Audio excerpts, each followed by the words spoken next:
All right, guys. I'll let others come in as they come in. Good evening. This is Charles with Exodus Logistics Learning Center, ELLC, which encompasses the ebook series, the Dispatcher 101 Training for Beginners ongoing training platform, along with the Dispatcher 101 seminar training for non-members, as well as the Freight Broker 101 ongoing training program, along with its Freight Broker 101 seminar for non-members. I'd like to welcome you this evening.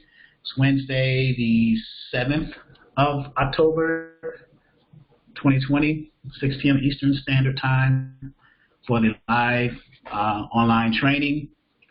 Tonight we can do some Q&A. I can show you some things. Those of you who are having pain points, certain things, finding loads, understanding how to navigate the actual platform itself. And then I want to also start with Charo, if she is by the computer. I think she's by the computer now. Charo, are you with us? I see you logged in. Are you with us?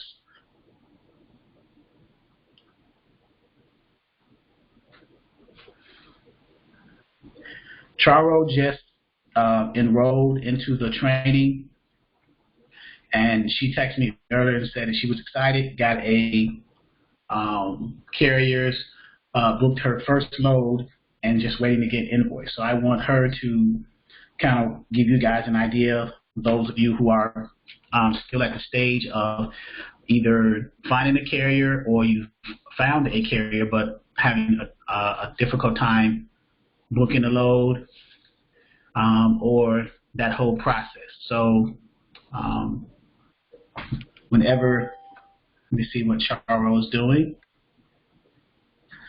Hello, Kimberly. Hello, area code 706.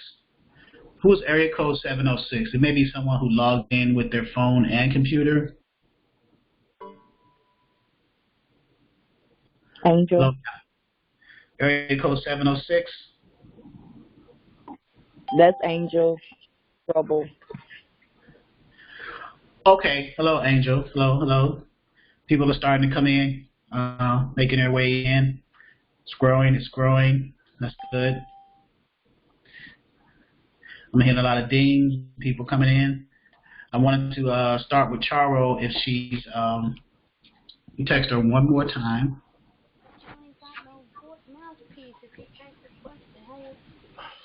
That's what, my earphones in there on the computer, you don't have to. All right. So You wanted to be going your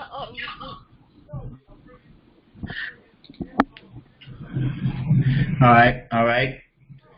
Got Jamila, Daniel.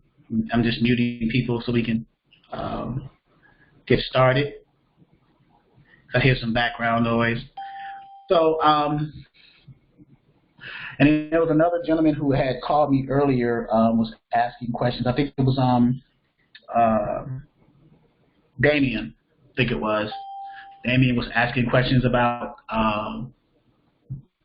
box truck loads, finding them on the load boards. Would we be able to find loads? And I told him the last training, which was Sunday, that we actually went over that. So he probably was not in that training, or he went to the back office to look for the videos. So so while I wait for Charo to find the paperwork, does anyone have any general questions that they need, something that they need to explain a little bit before we get started with Charo?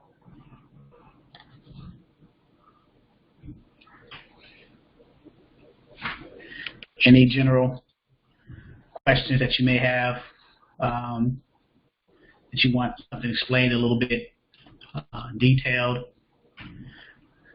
Also, by the way, I've added to the load board, I rearranged the load board in Module 2. I rearranged it to include Internet Truck Stop now, Internet Truck Stop, DAT, Trucker's Edge. I just reordered everything. 1, 2, 3 load board, Trucker's Path, next load, so on and so forth.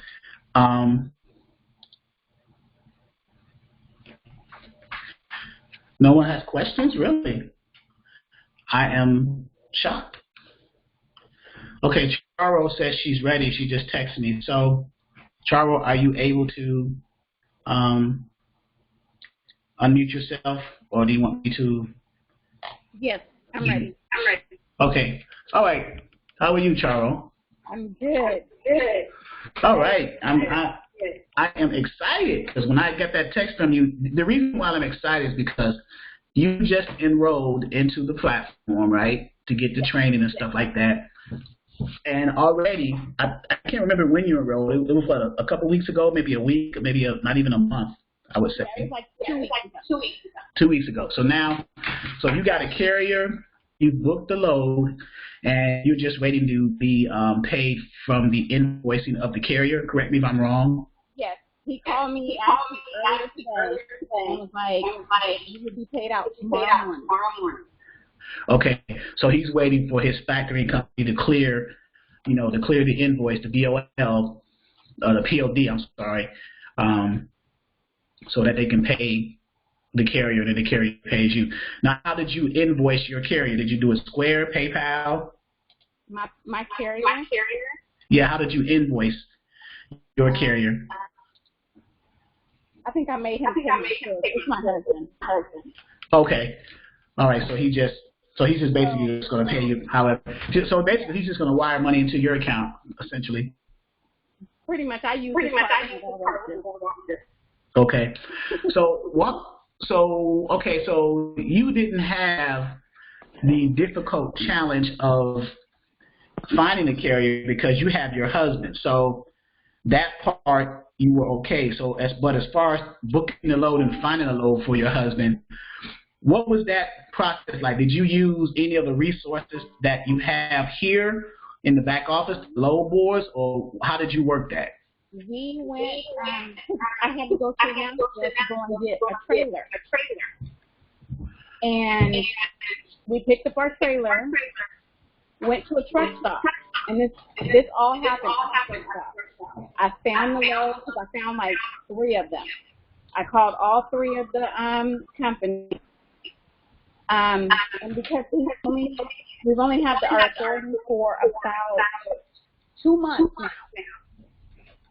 It'll be 3 months in November. Some of the carriers won't, some of the shippers won't use the carriers. You got to have 60 to 90 days, and some 6 months. Okay, so let me stop you there. So as you explain a little bit, I'll stop you there so I can get everybody up to speed.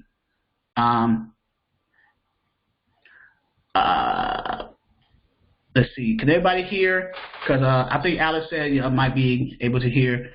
Yeah, I can hear. Everybody else can hear.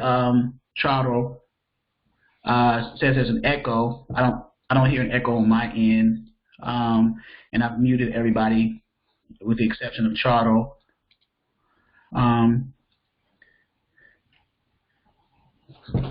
So give me 1 second.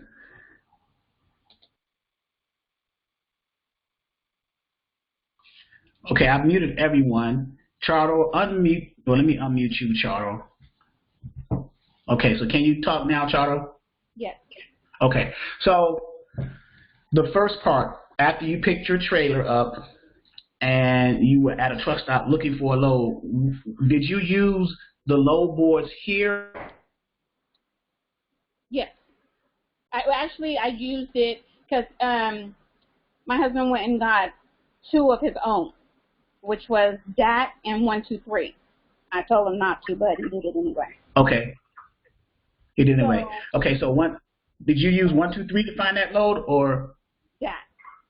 Okay, so DAT Trucker's Edge? Mm-hmm. Okay, so which is a load board in the back office. So I'm going to navigate to that through the portal so people can see who are in the training, who are students.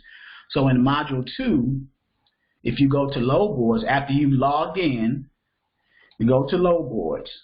And now in load boards, you just click in this image, or you can click the arrow, but you click the image and it pops up. So here's DAT Trucker's Edge. There's Internet Truck Stop, but DAT Trucker's Edge, right? And if you notice, let me X out of this real quick. in Module 2 load boards, the PDF with the load board logins is right here. I'm not going to click it because this is a recording and it may be on YouTube. I don't want people to see our logins, but Dat Trucker's Edge, she used Dat Trucker's Edge. So Chardo went here and logged in.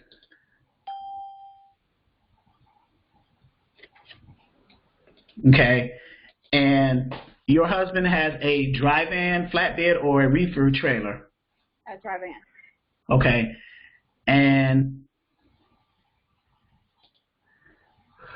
where was he located when you found? Where was he looking for the load out of? Nashville.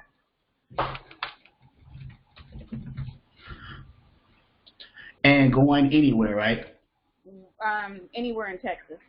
Oh, so you guys were heading back to the state of Texas? Yes. All right, and it's for you said a dry-van? Mm-hmm.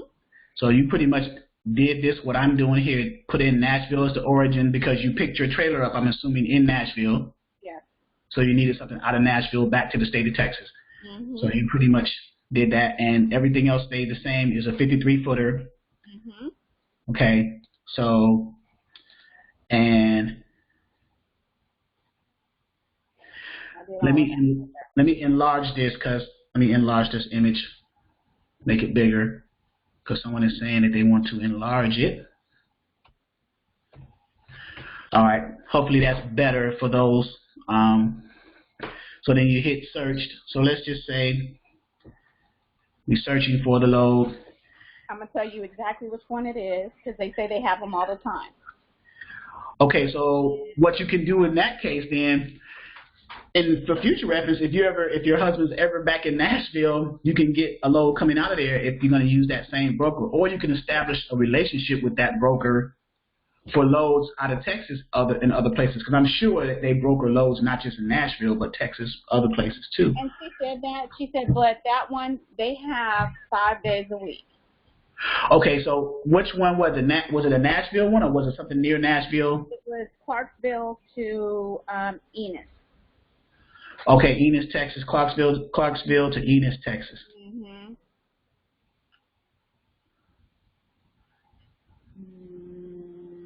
So I'm looking here. Yeah, I've seen all those too. So we can, I mean, if you want, I can just literally type in Clarksville to get that specific city. That way, let's do edit.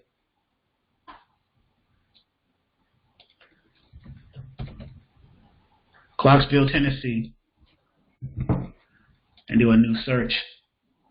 If they have it 5 days a week. Yeah, she said they have them every day. So what was the brokerage? What was the name of the brokerage? Frontier Logistics. Frontier Logistics. So you found it, Clarksville to. Not on there. They probably took it off the board since you booked the load. They probably just took it off the board and they got enough loads covered for the week, so they don't need to have it. They probably just like disabled the viewing of it. They may still have it in their DAT system, but they disabled it being viewed because all their loads could be covered for the week, and then the following week when they need to show it again, they'll just enable the feature. Okay. So sometimes that's how load boards work, and that's how brokers stay ahead of but you picked it up from Clarksville to Enos, Texas. So let's Google that so we can get some miles. I'm sure you have the rate confirmation in front of you. Yes. I wanted to see what it was listed at, because it was listed at I think she had it in there at 1450. Okay, so it's 688.5 miles. She had it at 1450. It was like 1450, 1475. Okay, 14. Let's check. Let's take the lower end of that. 1450. When it was all said and done, it was 1700. Really? So you negotiated that rate higher? Yes. Okay. Now, what did you do to do that? Because the load was 41,000 pounds. Okay. I want to get it correct because I don't have that paperwork in front of me because he sent I made him file it already. Right. And because it was so heavy. Right. He was like, yeah, but we went back and forth. But when she sent me the rate confirmation, she put on there the 17th. Okay, so she added probably some extra money in there for a fuel surcharge and stuff like that to help cover the fuel because you stretched to them that it's so heavy, and they probably needed that load out bad enough that they were willing to add to that rate. Right. Okay, so let's say you got it for $1,700, and so and the loaded miles. Do you have in front of you the loaded miles on the rate confirmation? Hold on one second. I have something in front of me. It's like 689, 690. Oh, for the miles? Yes. Give me just a second. I'll tell you exactly what it was because he did some craziness stuff. And then also too, was it a one pick, one drop, or did they have multiple stops? It was just one drop. One pick up and one drop. Okay, so yes, the next day. So what she was telling me is the pickup was between 8 a.m. and 10 p.m. Okay. Okay. The drop off in Enos was between 8 a.m. and 12 p.m. or no, 2 p.m. Okay, that's more reasonable there. But that's cool. You just got to worry about getting the but since you were in Nashville, you can make the 8 to 10. Your husband can because he's already in there getting the trailer. Right. So he can get over to Clarksville. So the question becomes, let's do this then. How far is Clarksville from Nashville? Let's Google that real quick. And the deadhead is 47 miles, so about 50 miles, so about an hour. So he had to travel northwest on I-24 to get to Clarksville to pick that load up. I-24 East to pick that load up. That's the main interstate up there. And then he had to go from Clarksville down to Enid, Texas. So he had a little bit under a 50-mile deadhead to pick the load up, so which is cool. So he could easily make that 2-hour window. He picked this up today? We did that Monday. Okay, Monday. Oh, so he's already done with that one. Yeah. Yeah. He picked it up Monday. He probably was done Tuesday. Yeah. So I'm just trying to get an idea from your perspective as a dispatcher, so the other people on this platform can actually hear and get a feel for that process. So he picked it up. He made the time on pickup, 41,000 pounds. It was 1,700 on the rate con at let's say 690. So that's $2.47 a mile. That's not bad for a drive-in. So what was your dialogue? Did you get that dialogue between you and the broker? Remember how I was talking to you guys about when you call a broker on the load, hey, this is Charo, or this is Charo Dispatching, or whatever the name of your company that you spoke to them. I'm calling about this load picking up in Clarksville, Tennessee, going to Enos, Texas. Is that still available? What was the dialogue that did the broker ask you for the MC number? She asked, that was the first thing that she asked. Right, and you know why she did that, right? Yes, to see if we were in business. Right, to see if you were in business, to see if you were actually in their system as being set up with that brokerage.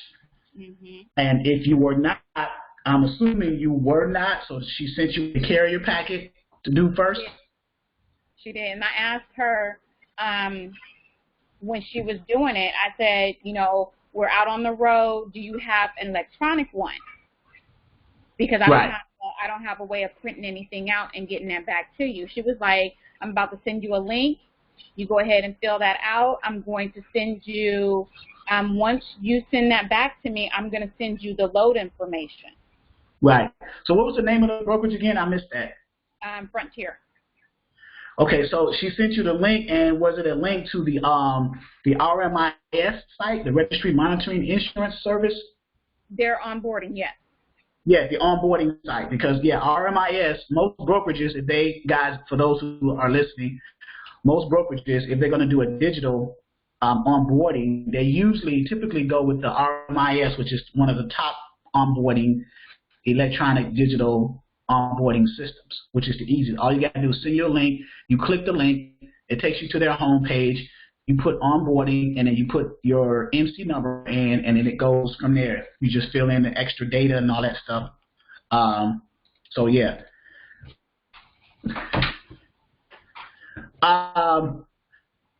Chris asked, are you able to send the link for, I'm assuming you're asking about RMIS. So, yes, I can. So, RMIS, the Registry Monitoring Insurance Service. So, I can send you a link. This is as far as I can go to send you the link, because you would have to be an internal person with that specific company that they're connected with, because they connect with different brokerages. So they would have to send you their internal link to get to their internal site specifically. So RMIS, but I can send you that link there. Let me give it to you right now. Chris asked for that.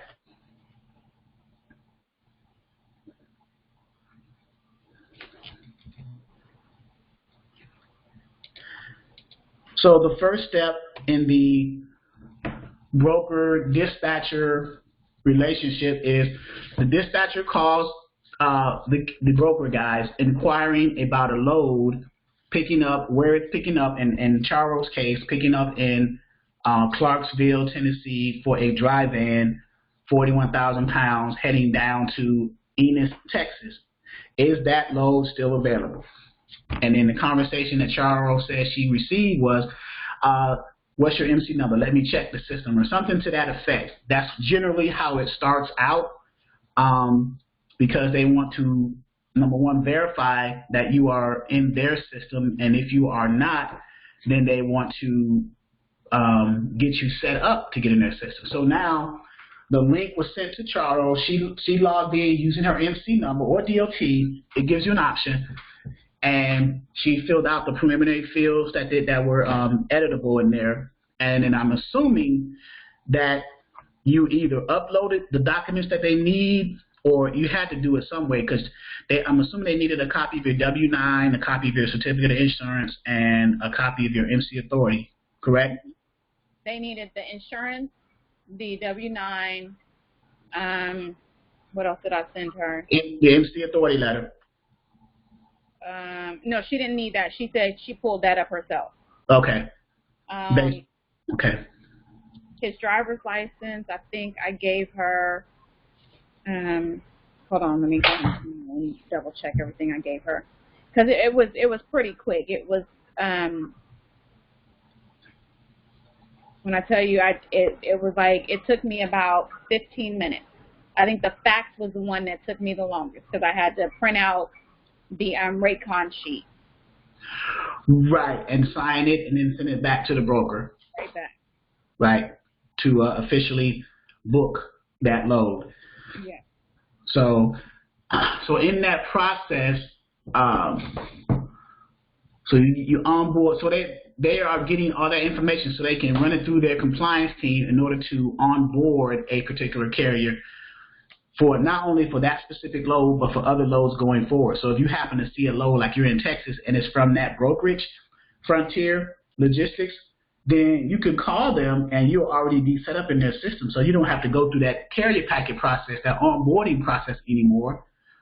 You can just go get straight to the rate confirmation. The only exception to that rule is if you, when you're going through when you get in the rate confirmation, they're still going to check your MC just to see if you are set up with them, and they're going to say, okay, yeah, you're set up with us, but by the way, I need an updated copy of your certificate of insurance because maybe it expired. So any updates you may have to make, you will have to make them. But as far as onboarding, you only need to do that once with a broker, one time. And in their system, for some odd reason, in their system, they take all of your information that's on your insurance card. It put in my expiration date for me. There you go. Because it's probably based off the policy number. They probably pull in data because information's out here so prevalent. They can pull it from different systems. There's a lot of interconnectedness out here, especially in the transportation industry. So a lot of stuff is kind of easy to get to nowadays. My question also, too, did they ask to be made a certificate holder on your insurance or no? No. Okay, good. See, sometimes you'll get that, other times you won't. So I went over that the other training where some brokers asked to be listed on the certificate of insurance as a certificate holder. I was looking for that because my insurance guy was like, just send me a text or an email and I can have it sent right over to you. And I didn't even have to do it. Right. There you go. So that you avoided that extra step. Yes. Okay, so now, how long did it take from the time that you sent that onboarding information, all your documents to the broker, for them to get back with you to send you that rate confirmation and your estimation? It took about, once I did the onboarding, it took her about 10, 15 minutes. Okay. Probably on the 10-minute side. That was it. There you go. So some brokers will take that time because they want to book that load as fast as possible because they want to please their customer, who is the shipper. They want to call their customer and say, hey, we got a carrier for that load going from Clarksville, Tennessee to Enos, Texas. And the shipper's going to be happy, which makes the broker happy because they may increase their probability of getting more loads from that shipper. So it's all a cyclical process. Everybody's trying to please everybody, so that's why communication is important. Okay, so next in that process, so how easy, so up until this point, how easy does that process seem to you? It was very easy, but my only thing is I have to keep asking them because the lady that I called before them, which is in California, she was like, oh, she's looking at my MC number. She's like, oh, you haven't been in business that long. So when I called Frontier and I was like, well, we just got our MC number, she was like, oh, don't worry about it. We got it. Well, you know, we can run with you. Right. So on the website, I have a list of brokers who work with carriers. Let's see, under forms and documents. Brokers who work with carriers whose active MC authority is 90 days or less. Right here where it says brokers who work with new MCs. So if you go in the back office, you'll see that, and everyone else who has access to that. And I may have to add Frontier. You said Frontier Logistics? Yeah, LLC. Frontier Logistics LLC. So I'm going to add them because, matter of fact, I can open this part up because I don't want to. So I don't think Frontier Logistics is on here, which they are not. So I'll probably need to add it. So as you new members, new students are booking loads and everything, and then you got new carriers and you still book that load with a new carrier whose authority is 90 days or less, then you can let me know and I can update the document here, brokers who work with new MCs, and we can keep that fresh and updated because you guys are out here actually doing it. You're actually booking loads and you're dealing with brokers who work with new MC carriers, so we keep our back office updated. So the process. So how do you feel now? How does that process feel? Was it less than what you expected, or did you have any kind of like apprehension about certain things, or were you like worried about certain things that you didn't know that you may need or whatever? Or no, I just jumped in, and because he was right there, and he was like, well, ask them this and ask them that. I was like, okay, hold on. I can't have you in my ear and do this. Because I got to get myself in a rhythm. Right. So, you know, but when I tell you I thought I was gonna mess it up, and then it just went all smooth. I was like, okay, I can do this. I can really do this. Because if you don't know, I'm also a realtor. It is much easier to be a dispatcher than it is a realtor. It is so easy to me. Okay. Less stress. There, it is beyond. Once you get that first one out of the way, you're good. It's smooth sailing from there. Right, and that was the point that I make in the training. once you get, like I was saying, always saying in the training, get that process down, get the techniques and the process and the workflow. Once you do that, then once you get that, then it's okay. The only thing that changes are the players, the different carriers and the different brokers that you're going to be talking to. Yeah. Other than that, so yeah. The only thing that I need to learn is the different equipment types. Right.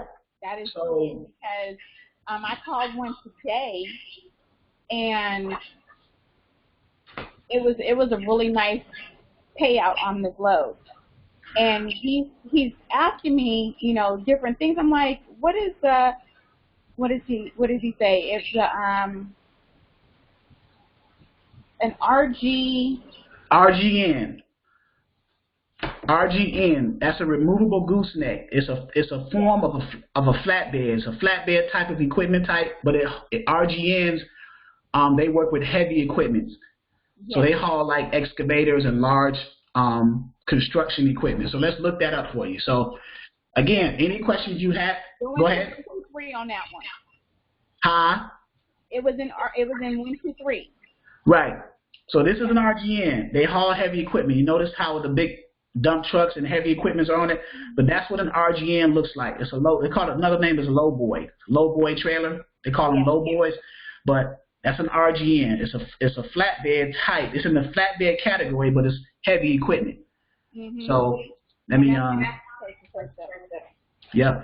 So again, any questions that you guys will have about equipment types and things like that, all the different equipment types. I've been through the process, so I can pretty much answer the questions, and if I can't answer the questions, I know who can. So, but the RGN holds the heavy. Yeah, so those are big payout loads. So this person must have had an RGN, which means he can take about 60 to 80,000 pounds on that thing. So that's going to pay in upwards between $7,000 to $12,000 payouts. And that's exactly what it was. Exactly. So when I tell you this, guys, I am not lying. These numbers are these are big numbers. So now, so you tasted, you stuck your toe in the pool water, right? So now you want to jump all the way. Yes. You see them big money boys now. Now remember though.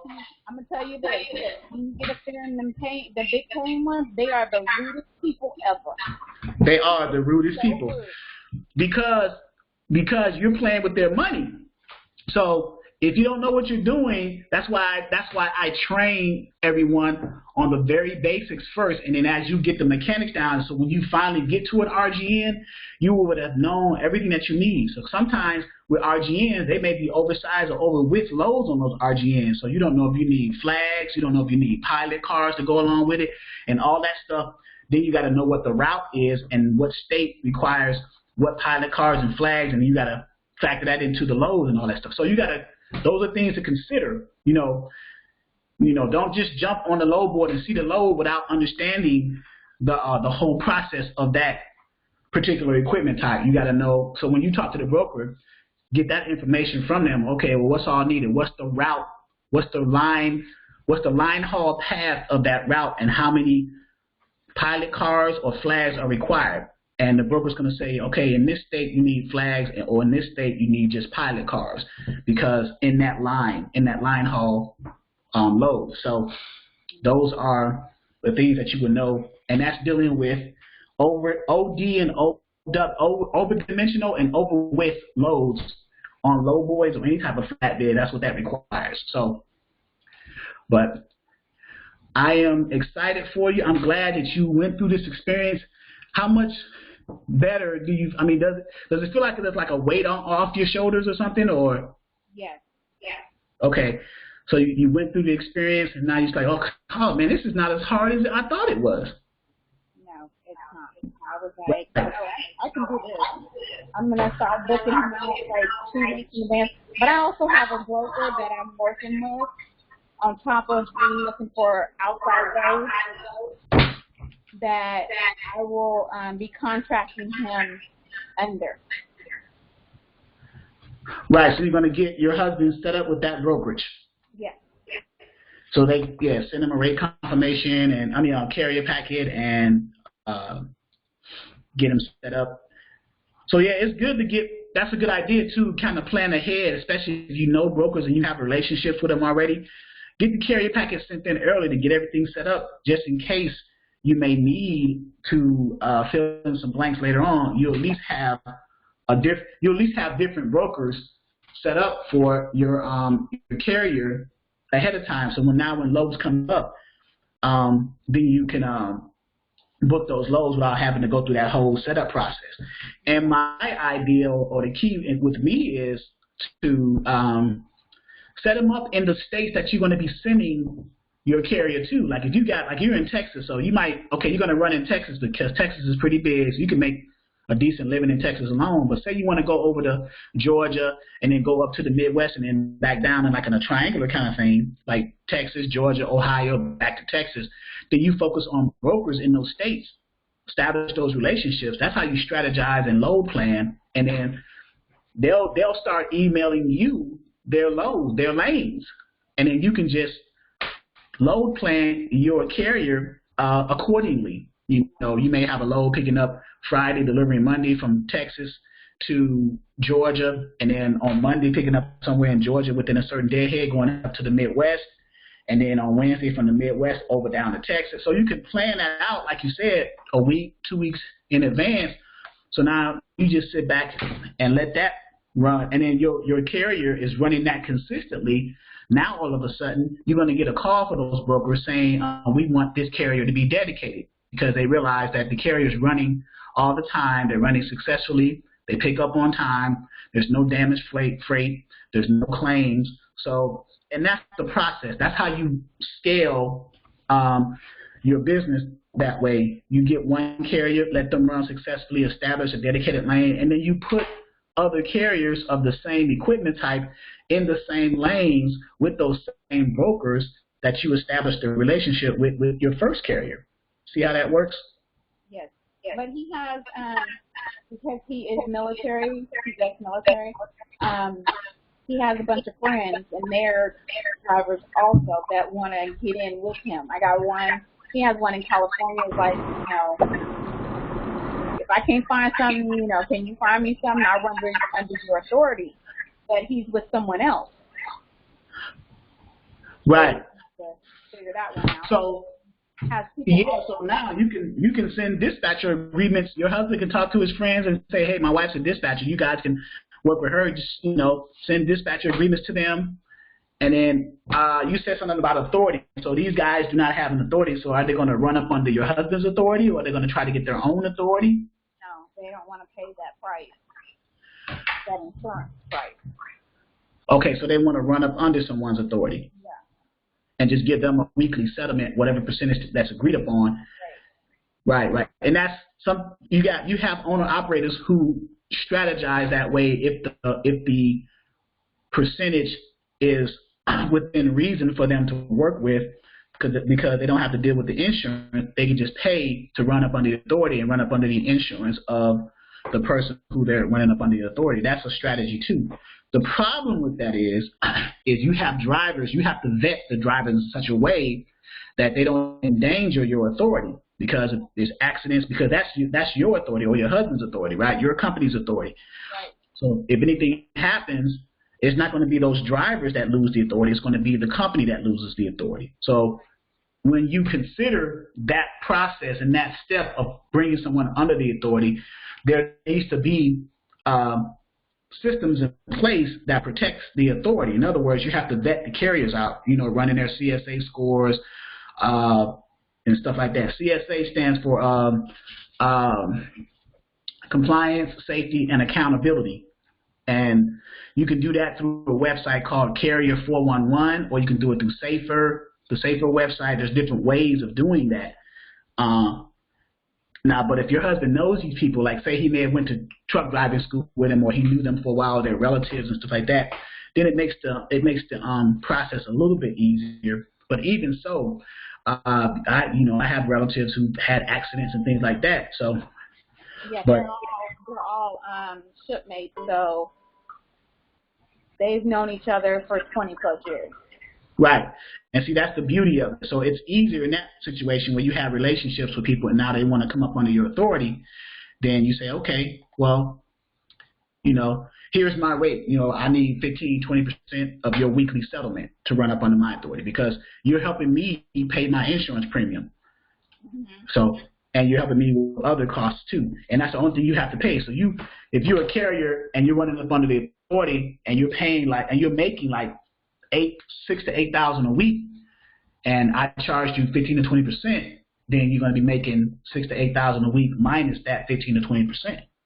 And that, and then you still have to cover your expenses as a carrier, but you got to pay for my authority costs. So it's a lot to consider. But congratulations, you just got into this training platform. I think you knew a little bit more than you let on, Charo, but that's cool. When I tell you, my background is accounting and travel and tourism. I knew nothing about trucking. Nothing. Okay, well, I am thankful that I'm able to be a vehicle in your process of learning that. I don't know it all, but I'm thankful that I have a platform that can provide some tools and resources. Hopefully, something on this platform helped you, and it was worth the investment into it. So. Well, I appreciate it. Thank you. All right. Well, everyone. Because I got to go and run and ask him something real quick. Okay. All right, then. Thank you for tuning in and sharing that with us. Kudos to Charo, everyone. Kudos to her. She did a great job booking her first load. So, all right. That was great. Damien came on. Damien called me earlier with a question. Let me unmute Damien real quick. Mr. Cox? Yes, sir. Yes, sir. You finally got in. Yeah. Yeah, how's it going? Okay. How you doing, sir? I think was that you that asked me a question about the box truck? Yes, sir. Oh.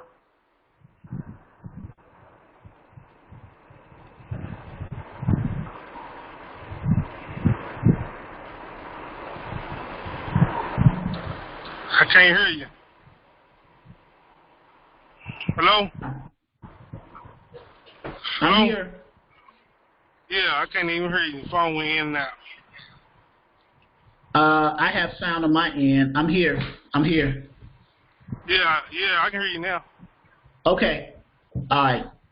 I think after tonight, if you guys can hear me, I'm going to integrate over to the Zoom. I have Zoom also, so I'm going to use Zoom and gradually go away from pre-conference call. All right. So where are you located, Damien? I'm in Dallas, Texas. Okay, so you got a box truck over in Dallas, Texas. Nah, he was in Detroit, Michigan. Oh, okay. And he said he had a 16-footer. Ooh, a 16-footer. I was like, I don't know what I can do with that. Right. So I'm assuming you probably decided not to do a dispatch agreement with that person? Yeah, I ain't do nothing with him. Okay, so let's see here. There's a lot of people logged into this internet truck stop, which is good, but there's some duplicates in here, like people looking at the same loads.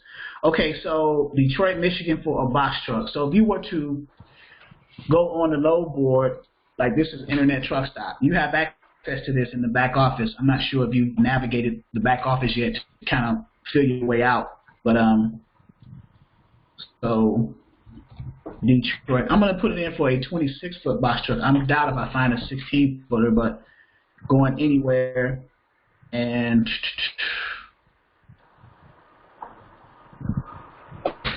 we are going to put a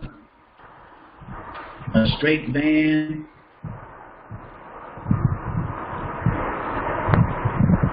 van printer, and let's see what we get.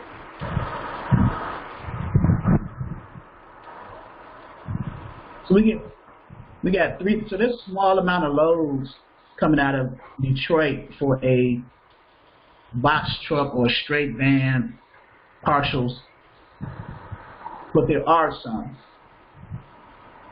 So Yeah, but the thing, he didn't want to leave out of Detroit. He wanted to stay local. Maybe. oh yes, well, I remember you telling me he only wanted to go 200 miles, so he really didn't want to make any money. Yeah. He didn't want to make any. So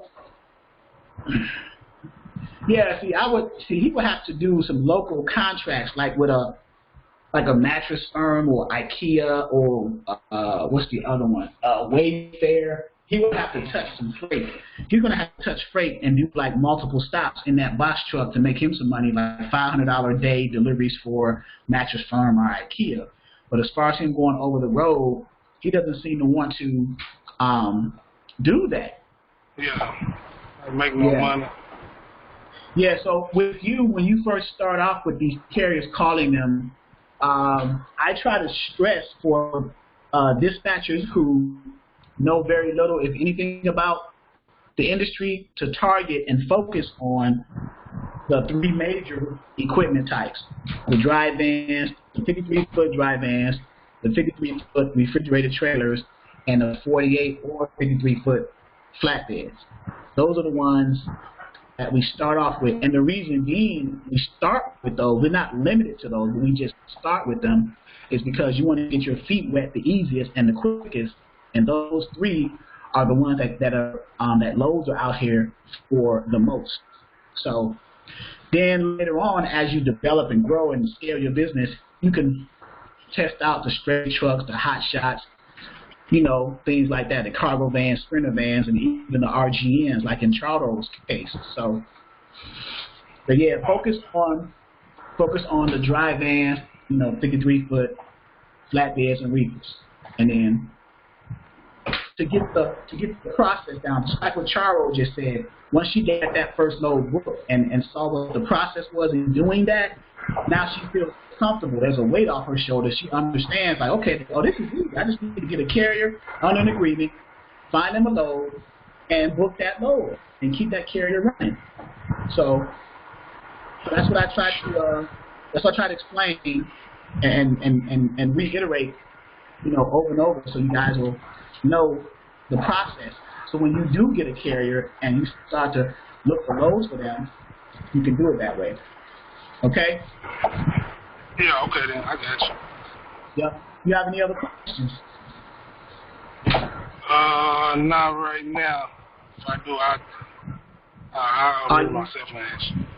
Okay. Are you like navigating the website, trying to get used to how to find your way around in the back office? Yeah. Really, the load board. I'm really trying to get used to that 1, 2, 3 load board, because I'm used to that direct freight load board. That was pretty easy. 1, 2, 3. But I had to watch the videos. But now I'm getting familiar with it. Yeah. So I got 1, 2, 3 right here. I got it up right now. So yeah. What questions do you have about 1, 2, 3? Now, I was trying to figure out, you remember I had text you, I said about the box truck.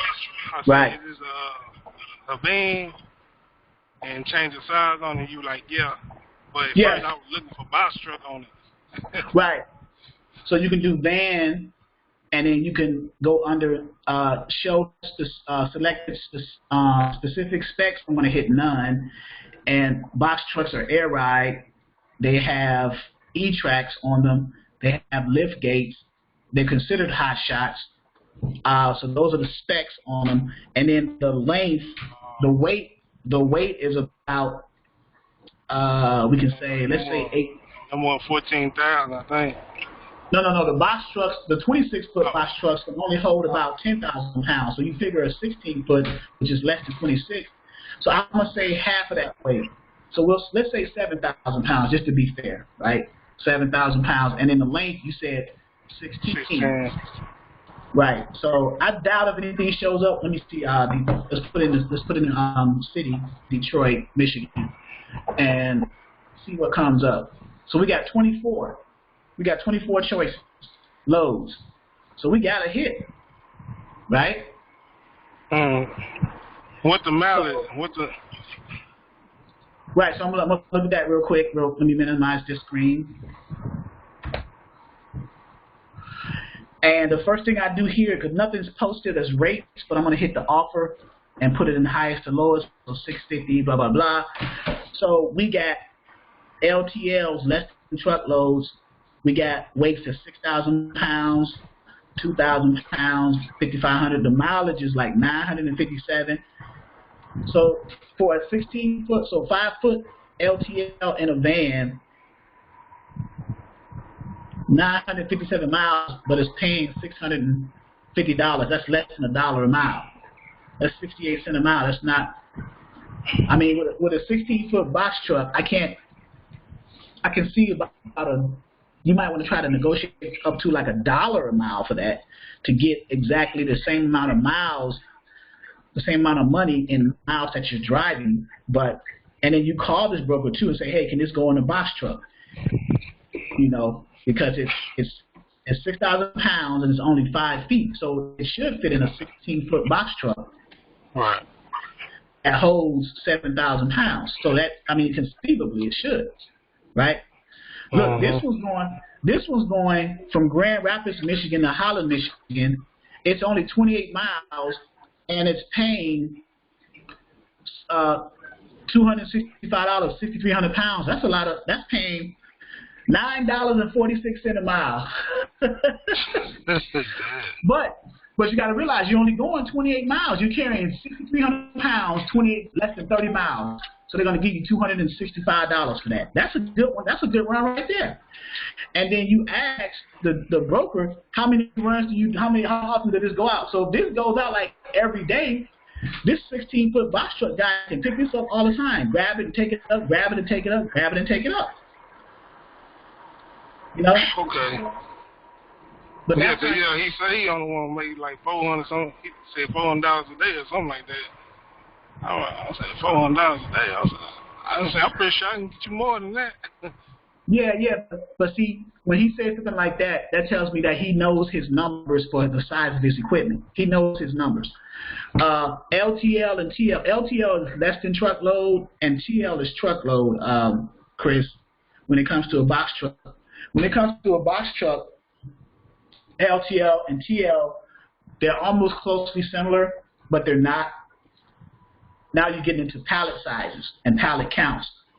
$400 a day. That means if he does this run twice a day, there's his $400 or more, because 265 times 2 is 530. So if he does this twice a day.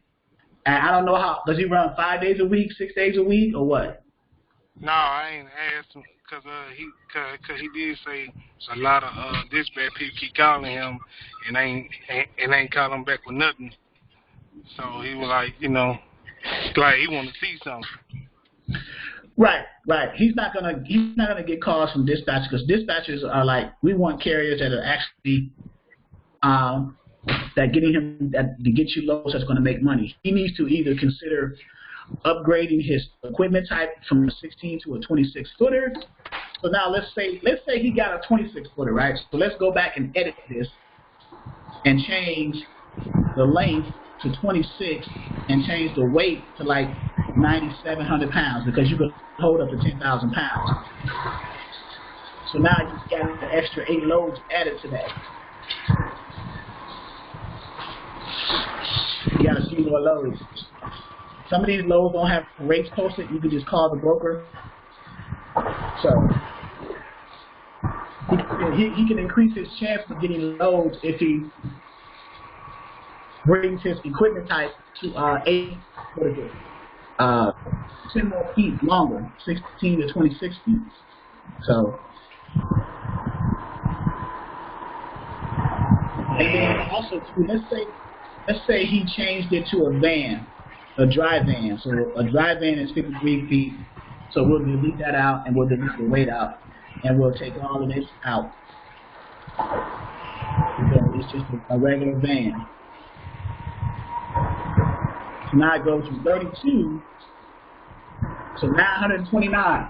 So can you imagine how many loads you could get if you had a carrier that had a dry van as opposed to these small equipment types, now you can play around a little bit. You see? You can play around a little bit with loads. You got a load that's 36,000 from Camden, Michigan, going down to Louisiana, Baton Rouge. 36,000 pounds. It's going 1,034 miles. It's paying 3,500. That's $3.38 a mile. That's a lot of that's a better load. You see? Now it's a team. Got to have a team on that one. It's a van or reefer, and it's a team. That means it's 2 drivers. So they're trying to get that down there as quick as possible. So with a team, you probably can get there in one day because 2 drivers are driving. Each driver can drive 11 hours straight. So 22 hours. You can get there in less than 22 hours from Michigan down to Louisiana. Because you figure one driver can drive about 650, close to 700 miles. So you split that between 2 drivers. They're going to be there the next day. So that's how that works. All right. Yeah, I got it. Yeah, but just work on your getting carriers of the major equipment types. That way you can deal with the major money and find better paying loads for your guys, as opposed to trying to navigate those small equipment types. You're gonna I don't want you to stress yourself out starting off early with the equipment types that you're gonna have a difficult time starting out finding loads for. So, all right.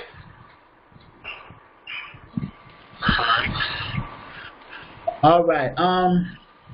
Let's see. I got Kobe in here. I got Damien. I got Damien's question answered. Robert is in. Hey, Robert. Any other questions? I'm doing like a general Q&A right now. I had Charo go over booking her load, but Q&A. I want some Q&A.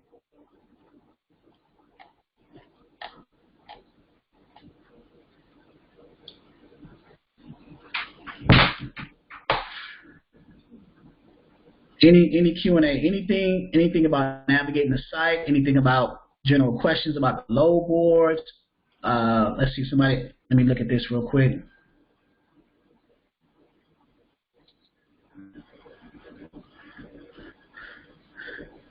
Okay, what did you ask, Alice? Let me scroll up.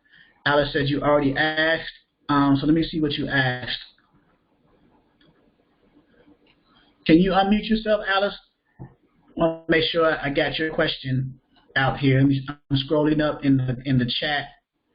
You asked this question. Is there a directory for brokers like Yellow Pages for the states?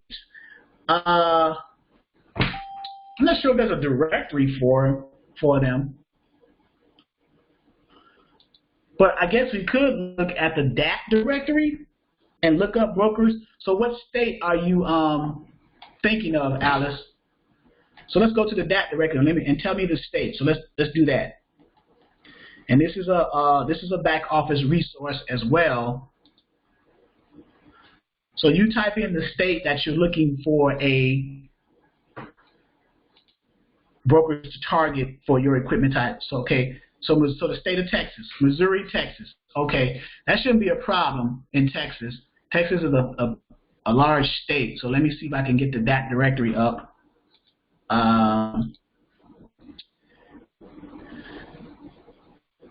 Oh, you said Missouri or Texas. I'm sorry. Because there is a Missouri, Texas, right? There is a Missouri city in Texas, right? So let's go to Tools and open up DAT directory, and then we log out of this because somebody's in there already. So, all right. So in the DAT directory, which you get to through the Truckers Edge DAT login. And apparently this is a very popular one. The version that I have, I might have to switch the version and do an upgrade on this one because this is the one that has a one-user login. So, so in the search directory, we try research new business partners. So we're looking for, under company type, we're looking for brokers, right? So what city in Missouri or what city in Texas do you want to do? Like the Dallas, Texas area, DFW? So let's do that. Let's do Dallas, Texas, just to. Okay, let's see what Alice said. She gave me a private message. St. Louis and Dallas. Okay, so let's do Dallas first, and then we'll do St. Louis. Okay, so Dallas, Texas, within a 150-mile radius, and we'll search. Okay. So here's your results of all these brokers. Right here, we looked under the broker category. We got more than 500 matches. So here's your answer to the question and their MC number. So let's open up Safer and do a cross-reference with the MC number to see what we come up with. So let's open this up. The company type, they are a broker, right? So here's a broker in Dallas, Texas. They're a broker of property. So they're not a broker of household goods, so they're a regular broker. They even do hazmat. So here's your resource that you were asking about. Cool Pickles. I bet Cool Pickles are good too. Cool Pickles, thank you. Okay, so you have access to this area here by going through the DAT Trucker's Edge and then going to the DAT directory and then doing a search for that. So here's all the brokers and maybe even their commodities that they haul. But here's all the information about this brokerage so that you can get contact number, where they're located, their name, their MC number. So we got an MC number. We can look them up in Safer and get their information. So you just click that link and you go to Safer. So the other one was what? St. Louis, Missouri. So let's go back and do a search for, we'll leave company name blank, company type, we're looking for brokers. So if you were a broker, you'll be looking for what? Shippers. So this is a resource to find shippers too. And then I also just received the 2020 updated shippers list from a resource of mine. I'm going through it and vetting it right now before I decide to share it with the network. But in this case, brokers. Oh, too, by the way, someone recommended a book called Go for No, and that was on Amazon. Is that person in this training tonight? The book was called Go for No. If you are, type something in there. In the meantime, I got the book. I've been reading the book. It's a very good book. I just want to thank you for that recommendation. St. Louis, Missouri. Okay, and we want to do a 150-mile radius and sort the results by the name of the company. So we hit search.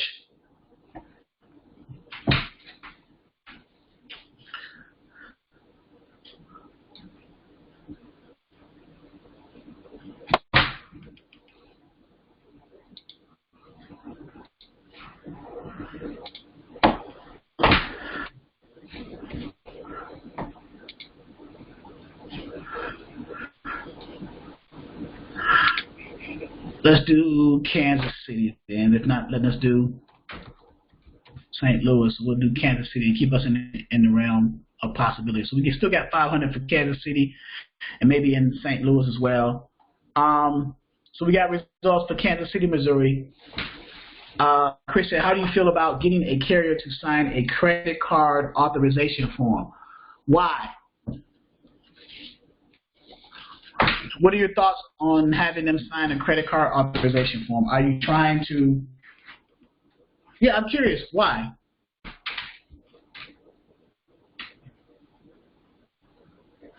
You wanting them to give you authorization to use their credit card? I'm not sure I'm understanding that question, Chris. So if you can kind of elaborate on that a little bit.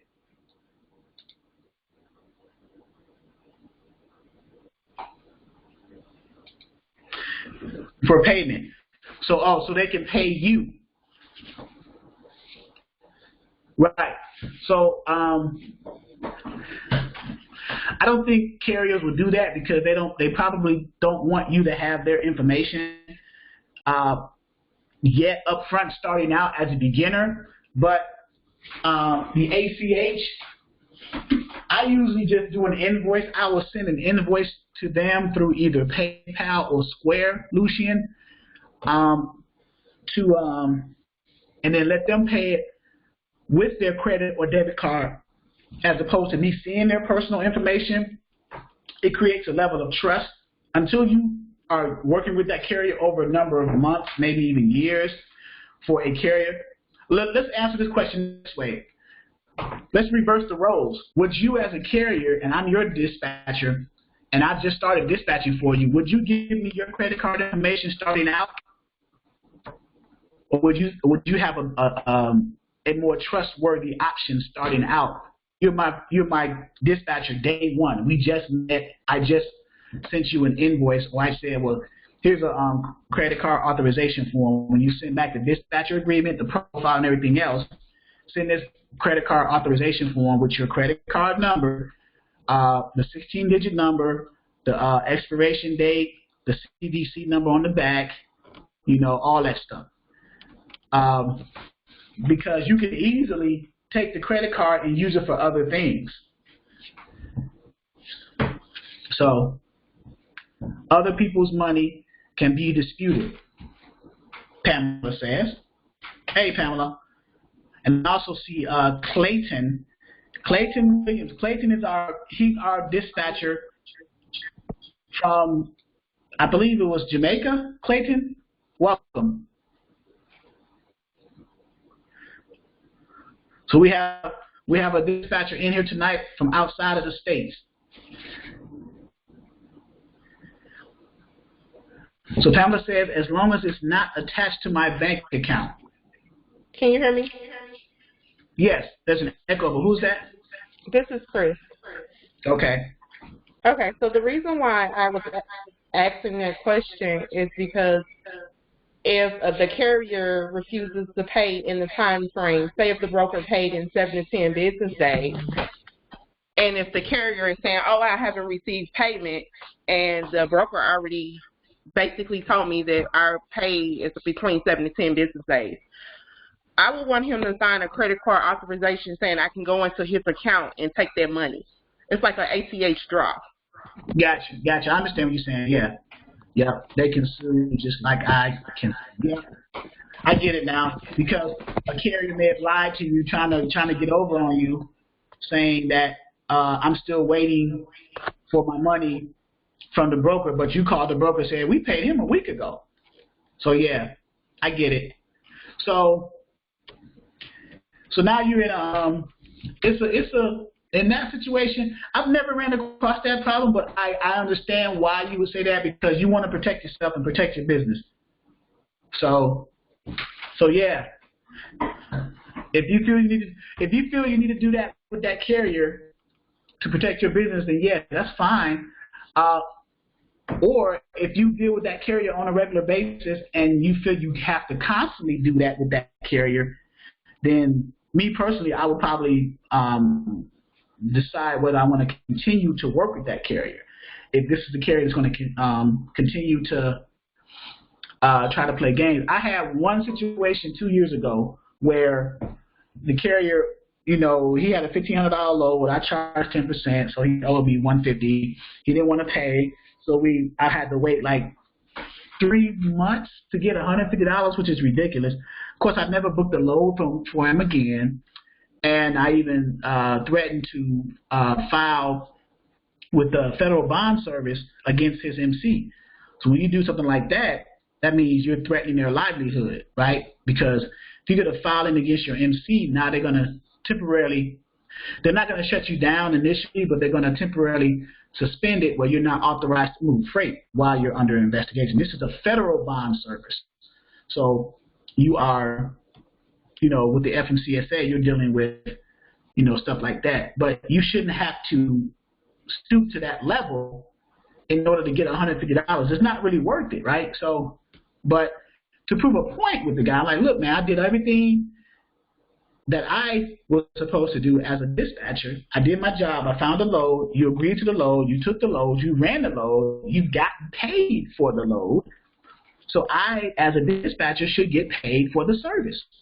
It's just only right. It's only right. I like to deal with only right and honest and exact type of people. I just, all this back and forth stuff and all that extra stuff, I mean, it's It's just crazy. But you have people out there though that's that does things like this and try to get over on people because they either assume a person does not know about the industry that they're in, or they assume that the person is not going to have the guts to go after them to collect $150.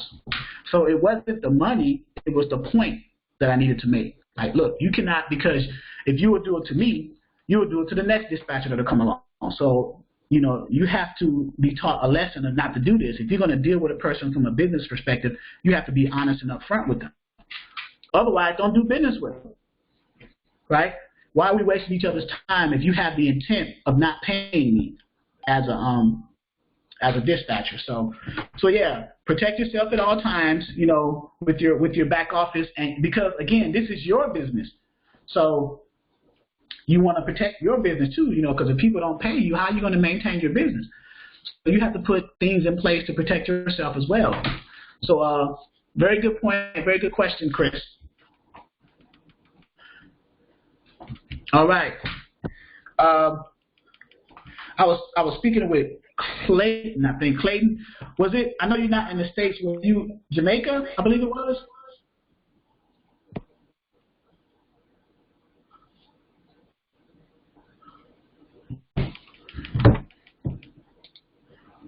Yeah. So we got Jamaica over here. We got a Jamaican. So Jamaican dispatcher. So he's outside of the country dispatching U.S. trucks. So if we got someone outside of the States being a dispatcher, everyone who's stateside, that's motivation, right? So he's outside of the country, so he has some extra loopholes to go through, right? He may have to set up an LLC somewhere in Delaware or whatever, get an address somewhere. Or I think I think Jamaica is part of the United States territory. Correct me if I'm wrong. I thought Jamaica was part of U.S. territories. If that's the case, Alice says no. So then, Clayton, we're going to answer that question you asked me earlier in an email. So now, how do we work around that? So we got some experts in here because I don't know about that part. So, because I've never lived outside the country. So how would he handle that? Do we have to set up an address somewhere, like in Delaware or somewhere stateside, in order to work as a dispatcher, although he lives in Jamaica? So that's something to think about. So, but welcome, Clayton. Welcome, Jamaica. So any questions? I'm gonna do some Q&A. A little bit of Q&A.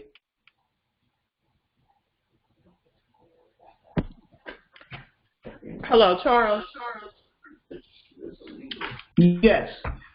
This is Chris again. Yes, ma'am. So I was reading in a Facebook group, and I've seen a lot of broker MC numbers being, I guess, canceled due to non-payment, due to fraudulent activity. Where can we go on the website to see that for ourselves? Okay, good question. When you book loads with a broker, you can start with the Safer website, and then also too, on some of the loads that you get loads from a broker, they have the option of looking up brokers' information to see if they are what their scores are, what their credit scores or their bond scores are. So what I mean is, let me show you real quick. Let's go to here. 1 second. Let me mute you real quick because there's an echo. All right, so let's go to Internet Truck Stop, and let's just look up any brokerage, just any load, just to find something. So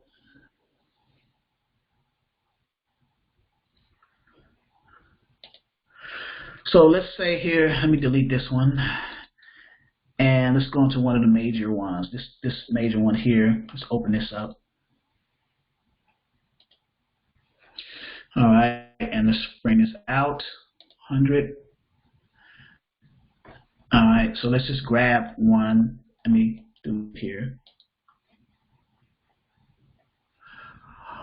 All right, so you see this bond, the broker's bond, these 5 diamonds, these ratings. So if you go into this one, let's open this one up. And this is Internet Truck Stop, this particular load boards, and different load boards have it too. So Chop Tank. So over in the broker area, it shows information about the broker, whether they're factorable, eligible to be factored, their bond scores, their truck stop certified, whether they are TIA members. They are factorable. Their score is pretty good, like over here. And then also you can take the broker MC, which is right here for Chop Tank, and you can get more information about them in Safer starting out. So right here, here's Chop Tank. They are a brokerage, and you can look up information about the broker. So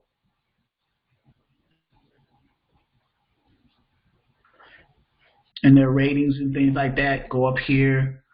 SMS results, licensing and insurance. You can get information about the brokers to see if there's any red flags about them. Let's go to SMS.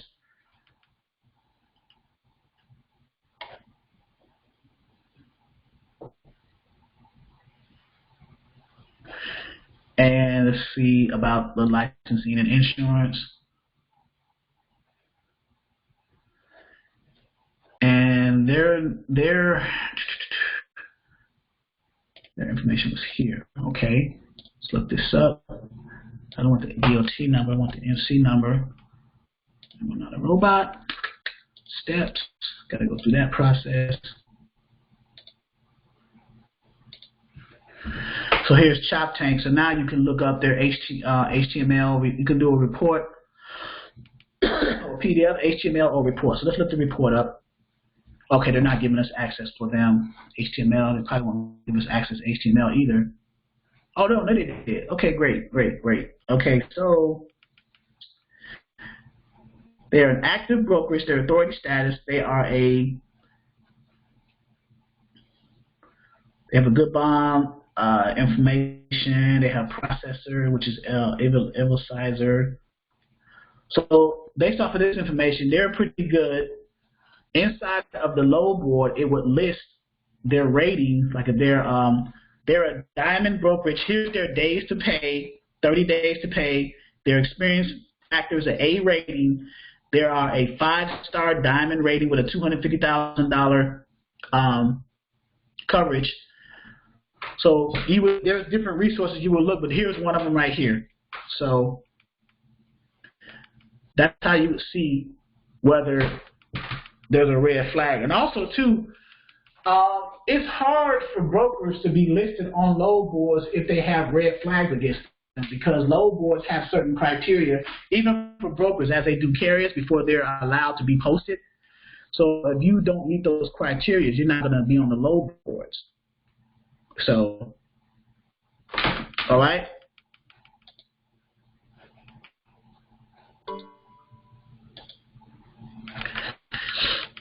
Let's see here.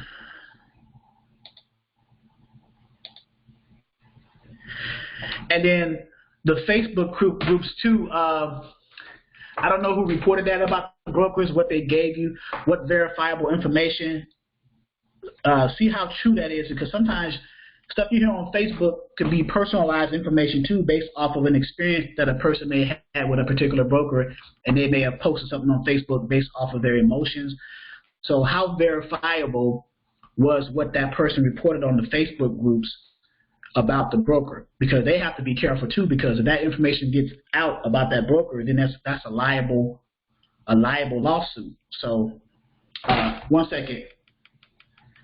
Exodus Logistics.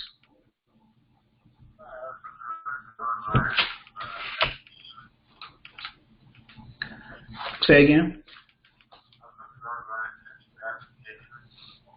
Application for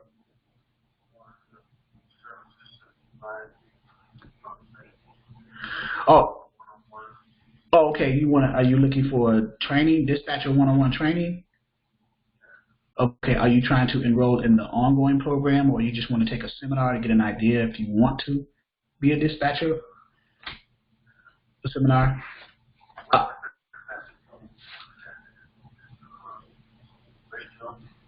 Say again.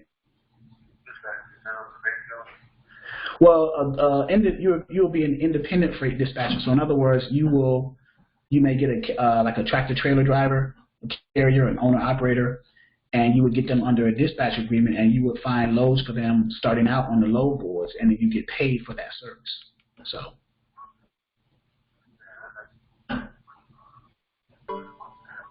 Okay. What is a good contact number to call you back? Because I'm in the middle of training right now. I'm training students right now. Okay. And what's your name, sir? Chad? All right, I'll call you back. Thank you. All right. All right, guys. Apologize about that. Someone's asking about dispatcher training. So she said, thanks. Well, it was over 100 brokers. Okay, so that must have been some kind of report that came out about the brokers. That report was probably based off of the brokers' days to pay and whether they exceeded that days to pay. Like say it was net 30, net 45, and they took 60 days to pay somebody. So that could have been that case there. So yeah, but I need to see that. I'm gonna take a look at that. I've seen some, but I've never seen that one specifically. So I'm gonna take a look at that one and see where the source of that report came from, and then I can give you a definitive answer for that. But there are reports that come out about reporting brokers. So, all right, yeah, tag me please. Please tag me. I wanna see that. So. Pamela says she can't hear me. Can you guys hear me? Can you hear me? I'm going to mix. Okay, yeah, you guys can hear me. People are saying yes. All right, any other questions?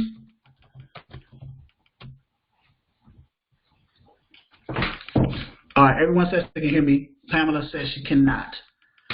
All right, some general questions.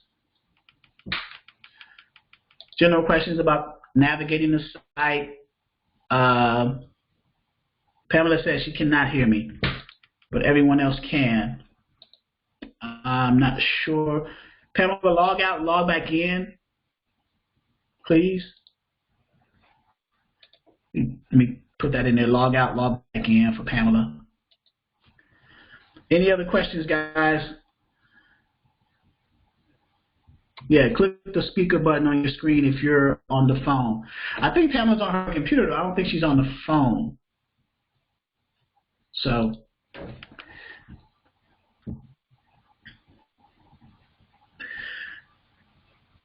she said, I see paused on your screen. Does that matter? It does, but I don't remember pausing my screen. Is my screen paused, guys? Because everyone else can hear me.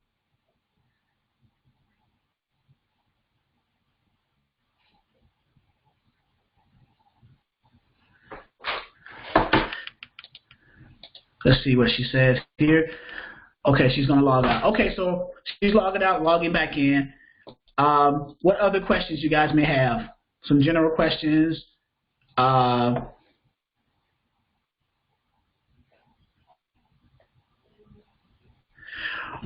What are the different diamond colors? As it relates to broker ratings, you have blue. You have I think the highest one is a gold diamond.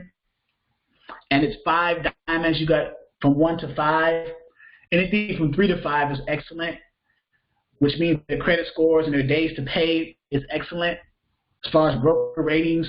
And I think who comes out with the diamond ratings is a combination of the bond people and the FMCSA to rate the brokers based off of their performance. So, like you see, some brokers have 3 diamonds, some have 4, and then 5 diamonds. So the more diamonds in the bond rating, the better the days to pay. And there usually are the larger brokers too, like the Coyotes, the C.H. Robinsons, the Chop Tanks, if you notice that. So that's how you can pretty much tell So you'll be dealing with those brokers on the high end. So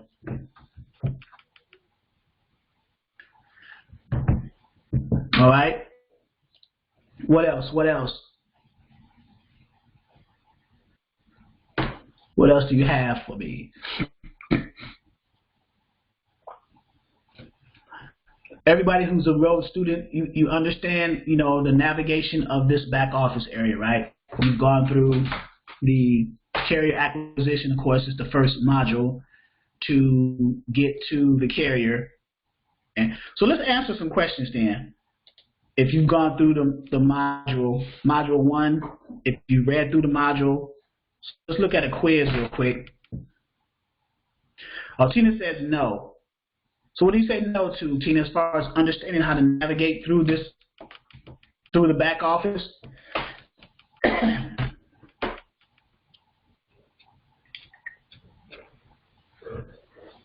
Okay, so let's do a tour. Let's take a tour.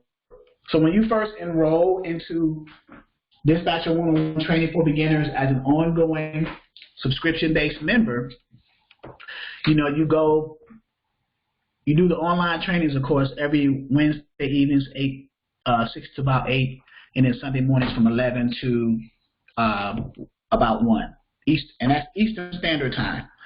So Dispatcher 101 seminar is for those people who are not members of the ongoing training. They can enroll, they can take the seminar, pay the price for the seminar, and if after the seminar they decide they want to enroll in ongoing training, then what they pay for the seminar gets rolled into the ongoing platform. Of course, this is where you guys went to enroll, and then once you enroll, you went to the back office, log in and set up. So I hope everyone has passed this phase right here where you go here, you go to, let me log out. So when you get an email from me giving you instructions on what to do next, right? So the first thing you do, I'm logged out now, so the first thing you do, you would come into this back office, log in and set up, because you need to set up an email and a password to have access to everything else from orientation all the way down after you set up your login and password. So you would hit sign up because you don't have a login yet, you just joined, so you hit sign up instead of login, so you hit sign up, and it takes you to this screen right here, right? So it's by default it says login, but it also says new to this site, which you are, sign up. If you have not already done so, then you would select this option here I just highlighted. So you would hit sign up, so login will switch to sign up now. You notice that change? It was login first, but once you hit sign up, it changed to sign up. So now you're at the sign up stage. So now you're going to enter your email and create a password and hit sign up.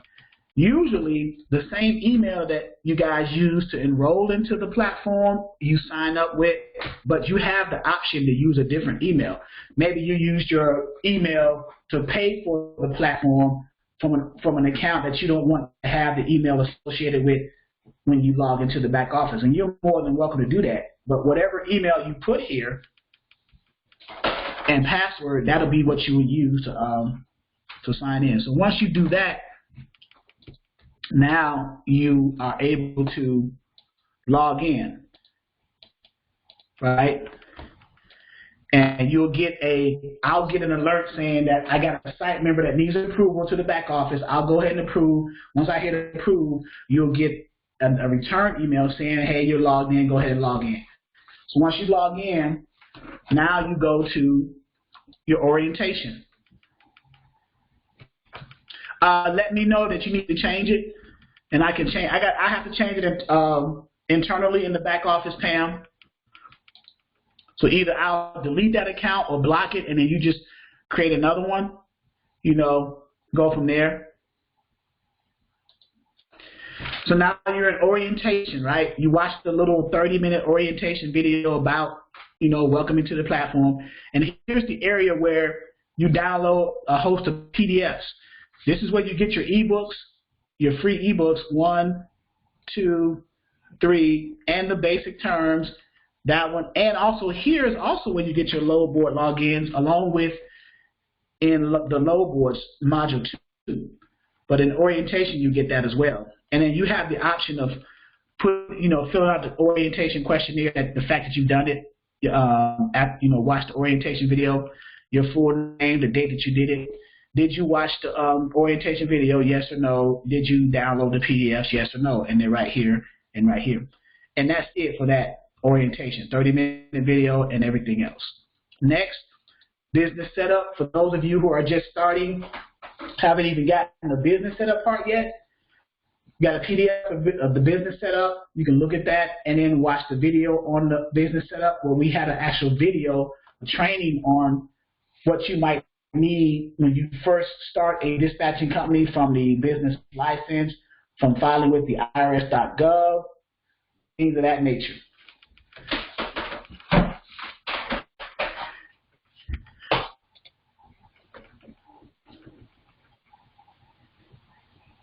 Where will I find the answers to the quiz? I have the answers. I need to put those in an area where you guys have access to. The purpose of the quiz is not to be like a question answer thing. It's more of a learning tool. But let's go here for a second. So the answers to the quiz is usually in the first PDF, the actual module course, right? The little module PDF. So the module PDF has all the answers in the this is 4 pages. In this 4-page PDF, it's going to, now if you go to the quiz of that, the quiz is what? Fill in the blank, so many questions, true, false, and multiple choice. So for example, if you read through the PDF, then you would know what double brokering is, right? Because it talks about double brokering in here. And if you look at the quiz, and then what does DOT stands for? So by process of elimination, this one's an easy one because you can just eliminate the other 2 that doesn't make sense whatsoever and doesn't relate to transportation at all, right? So what's the answer for number 2, A, B, or C?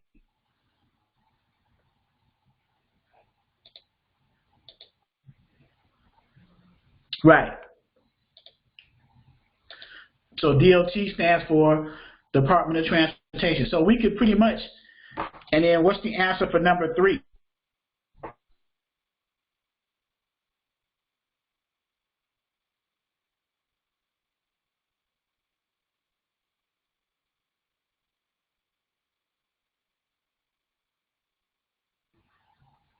See, someone spelled the word C.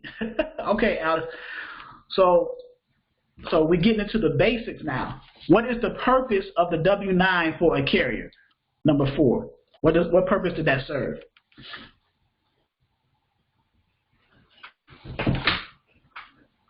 A, B, or C?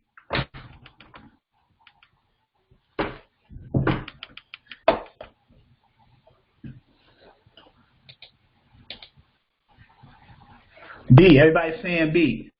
So you see what I'm doing? I'm giving you basic information. So when you are out there now, you're dealing with this. When you're dealing with booking loads and stuff like that, you'll have an understanding of why these forms are used and what they are used for. So the W-9, it lists the carrier's federal ID number, or EIN, employer identification number, and name of business for tax purposes. And that's exactly what it does.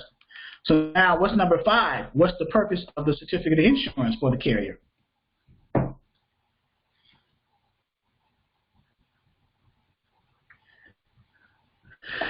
Okay, people are saying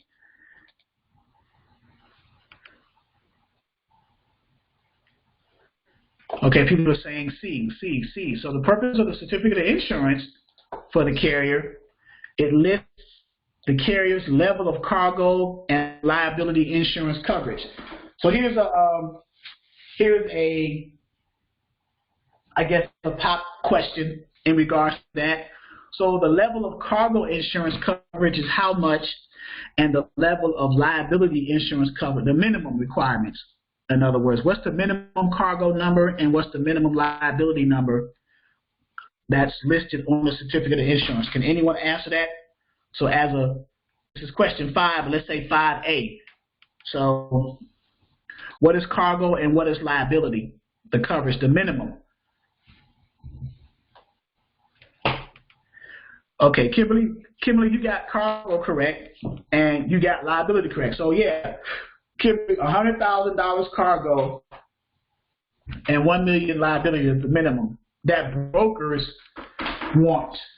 It's not the minimum that the insurance that you require to have insurance coverage. It's the minimum that the brokers require, because the minimum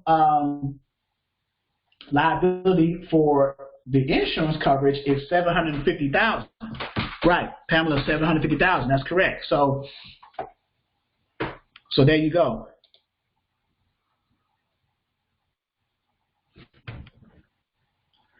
So you see what I'm doing here with these, the lessons and then the quizzes behind it to kind of reinforce the basics, the basic understanding. So number 6, what is the purpose of the MC authority for the carrier? So if you notice 4, 5, and 6, you see a pattern here, right?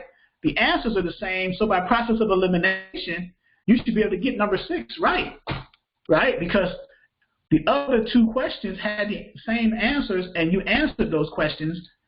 So by process of elimination, whatever's left is the answer to number 6, right? So A, and now you have an understanding of what that is now. The MC authority, what's the purpose of it? It gives the carrier the authority to operate, the authority to move freight, general freight, by the governing bodies, either the FMCSA or DOT. And now you know what FMCSA stands for, and you know what DOT stands for. So now when you hear these basic terms, you'll be like, okay, I know what that is. I know what the 2 major governing bodies in the transportation department are the DOT and the FMCSA, right? What is the purpose of the dispatcher agreement? Seems like a fair question, a good question, right? So it could be tricky in this one. So let's see what you guys say in this one. Because number 7,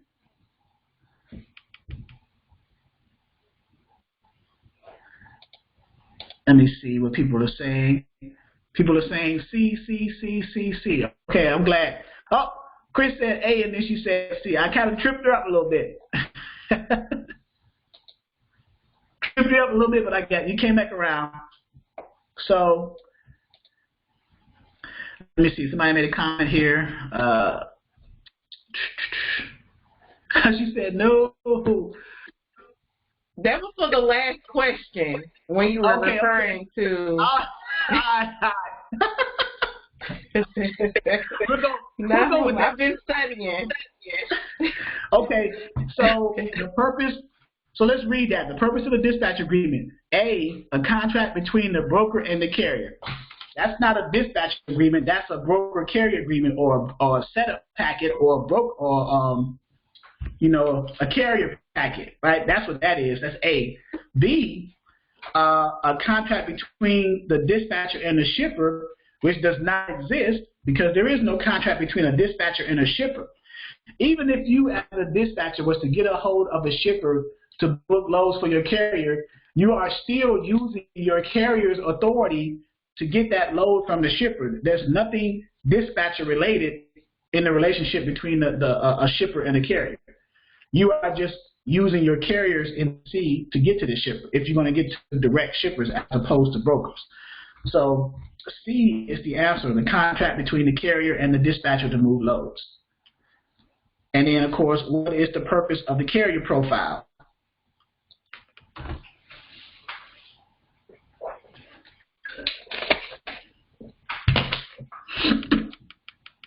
Okay, let me see to get some answers. Some people are saying C for that question. What's the carrier profile?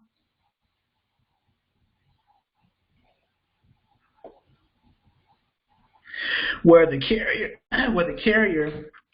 tells the dispatcher how they want to run, how much they want to make per mile, etc. Exactly. The carrier is letting you know, as the dispatcher, how they want, because when you cater your load search according to that profile, you give them exactly what they want. So there you go.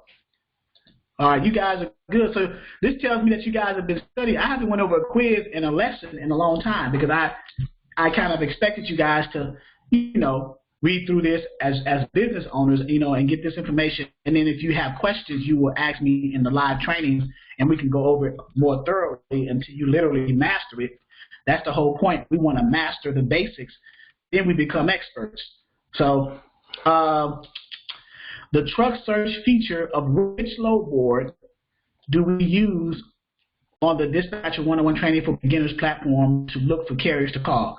So which load board has the truck search feature on it when we go through and look for those three major equipment types? So let's see what we have here. I got some smart members here. Okay, so let's see. Okay, so somebody, wait a minute. I'm getting different answers, so let's go. All right, so, okay, so let's see. Chris said LOL. Chris says A. Jamila says B. And Kimberly says C. And Jamila says C back. Wait a minute. So, all right, so let's hit this one up.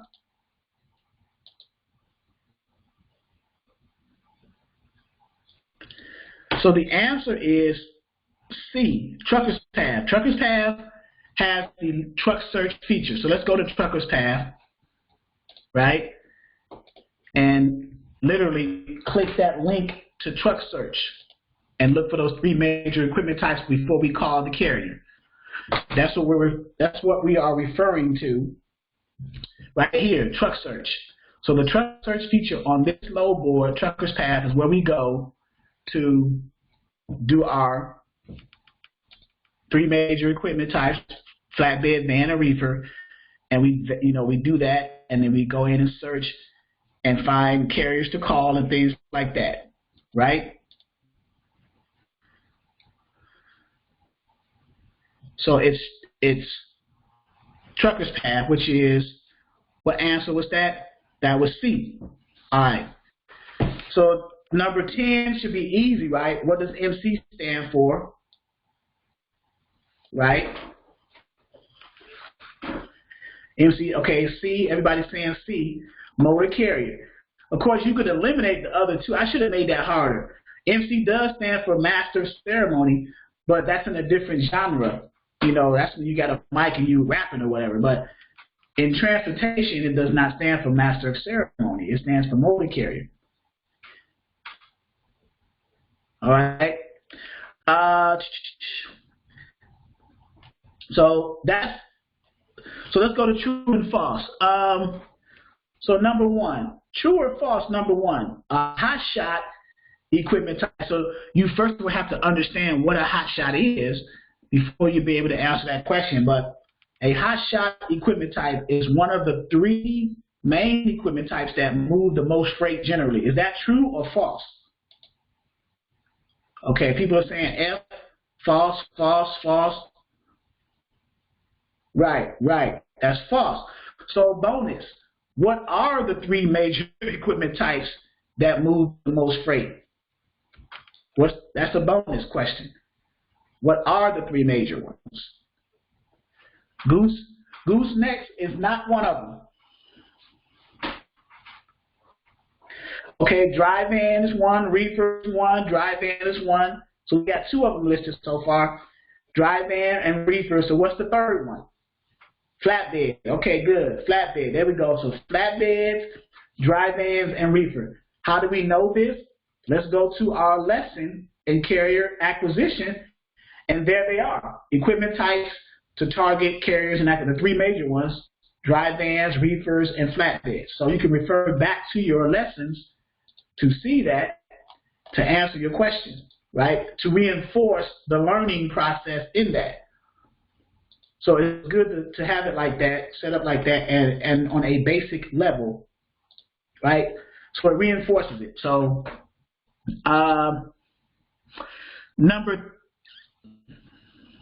were thinking about a hot shot when you said gooseneck. Yeah, that's true. Gooseneck is a form of a hot shot because it does have a gooseneck that connects to the dually truck, the pickup truck. So yes. So number 3, true or false? FMCSA stands for Federal Motor Carriers Security Agency.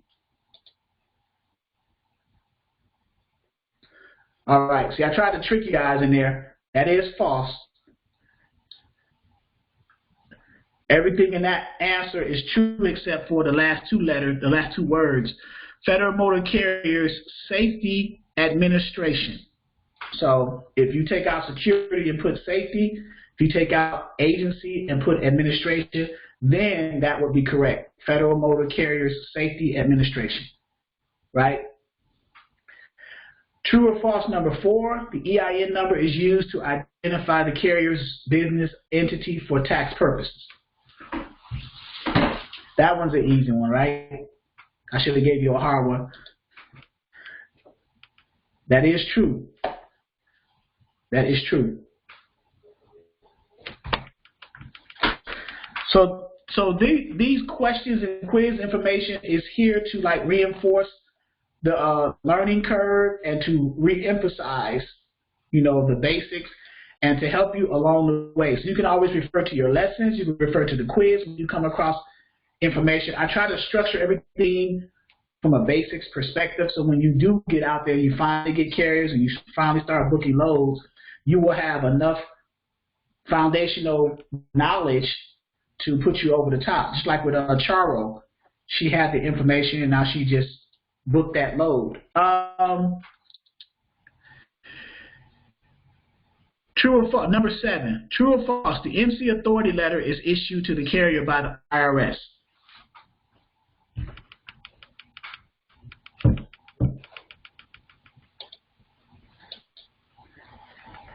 All right, let me see the answers. Answers are popping in. Everybody's saying false.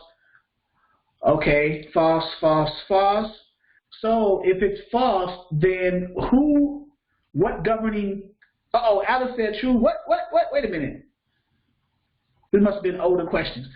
So if it's false, then what governing agency issues the MC authority letter to the carrier? If it's not the IRS, who is it? It's a 5-letter acronym. We just went over it.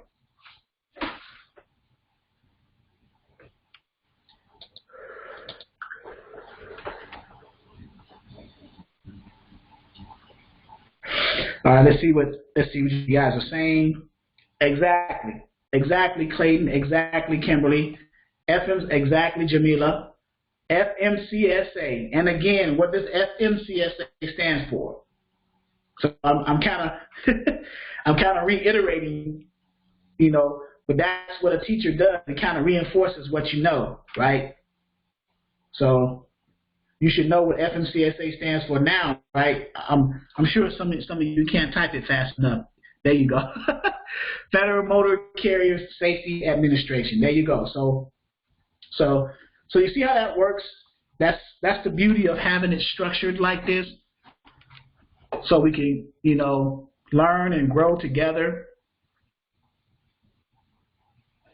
Number 8, true or false? And this is the last one before we can close it up. Final questions. Number 8, NOA stands for Notice of Authority. True or false? False, false, false, false, false. It stands for Notice of Assignment. That's correct. It's false. Notice of assignment, not notice of authority. All right, guys. Thank you for your participation, your questions, your attendance, and your successes in Charles' case, booking that first load and explaining. I appreciate Charles explaining to us her process and what she went through to do that. And what to expect and what she learned from the experience. So the next live training will be Sunday, 11 a.m. Eastern Standard Time.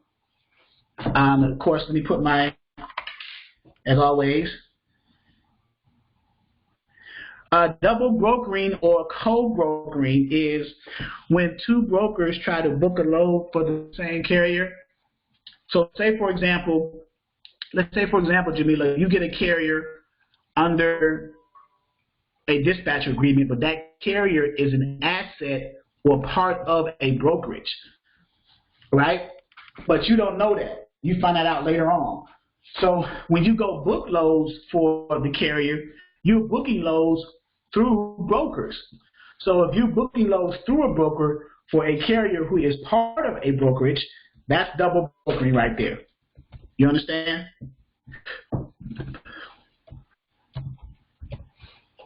That's why one of the reasons when we go out to look for carriers to get under a dispatch agreement, we look up their MC numbers to make sure that they are just carriers. Their entity type is just a carrier, and they're not a carrier / broker, because we don't want to be double broker. We want to be a part of that double brokering process. Sometimes they'll call it co-brokering. Co-brokering is not looked upon. It's not frowned upon as much as double brokering. What co-brokering is you have a broker who has a lot of carriers. They're not really brokering loads, and then you have brokers who have a lot of loads, all the loads. So one broker has all the carriers, one broker has all the loads. They come together to work as a team. So that's co-brokering. But double brokering is complete opposite of that. So, all right.